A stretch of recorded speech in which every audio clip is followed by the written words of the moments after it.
കോഴിക്കോട് ഓടിക്കൊണ്ടിരുന്ന കാറിന് തീപിടിച്ച് ഗർഭിണി മരിച്ച സംഭവത്തിൽ ദുരൂഹത ആരോപിച്ച് യുവതിയുടെ കുടുംബം. മകൾക്ക് ഭർതൃവീട്ടിൽ പ്രയാസമുണ്ടായിരുന്നതായി സോനയുടെ അമ്മ പറഞ്ഞു. ഭർത്താവ് രജിൻലാലിന് മറ്റൊരു ബന്ധം ഉണ്ടായിരുന്നതായും ബന്ധുക്കൾ ആരോപിച്ചു.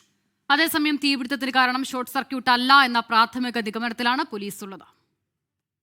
ചെറുവണ്ണൂർ കക്കറമുക്ക് പൂവത്തുംചാലിൽ രജിൻലാലിന്റെ ഭാര്യ സോനയാണ് കഴിഞ്ഞ ദിവസം തീപിടുത്തത്തിൽ മരിച്ചത്.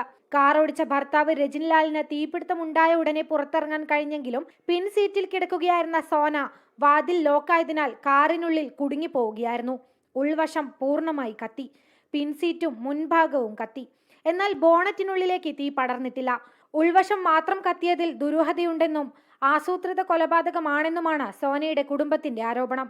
ഭർതൃവീട്ടിൽ മകൾ പട്ടിണിയായിരുന്നെന്ന സോനയുടെ അമ്മയും ബന്ധുക്കളും പറഞ്ഞു. എൻ്റെ മരുമകളാണ്. വളരെ ദുരൂഹതമായ സംഭവമാണ് കാണുന്നത്. എഞ്ചിനും പുറകിലെ ഇതിനൊന്നും ഒരു കേടുപാടുകൾ സംഭവിച്ചിട്ടില്ല. അതുകൊണ്ട് ഇത് വളരെ ഒരു ആസൂത്രിതമായ ഒരു കൊലപാതകമാണെന്നാണ് എനിക്ക് തോന്നുന്നത്. റിജിൻലാലിന് മറ്റൊരു ബന്ധം ഉണ്ടായിരുന്നതറിഞ്ഞ സോന ആത്മഹത്യക്ക് ശ്രമിച്ചിരുന്നെന്നും ആരോപണമുണ്ട്. വടകര റെയിൽവേ സ്റ്റേഷനിൽ ആത്മഹത്യ ചെയ്യാനായി എത്തിയപ്പോൾ പോലീസ് ഇടപെട്ട് സോനയെ പിന്തിരിപ്പിച്ചിരുന്നു.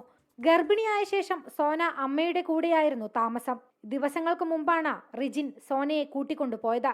തീപിടുത്തത്തിന് കാരണം ഷോർട്ട് സർക്യൂട്ട് അല്ലെന്ന പ്രാഥമിക നിഗമനത്തിലാണ് പോലീസ്. കാറിനുള്ളിലെ വയറിങ്ങിനും ഇന്ധന ടാങ്കിനും തകരാറുകളില്ലെന്നും പോലീസ് കണ്ടെത്തിയിട്ടുണ്ട്. ഫോറൻസിക് പരിശോധനാ ഫലം കൂടി ലഭിച്ചാലേ കൃത്യമായ നിഗമനത്തിലെത്താൻ കഴിയൂവെന്ന് അന്വേഷണ സംഘം അറിയിച്ചു. 24 കോഴിക്കോട്.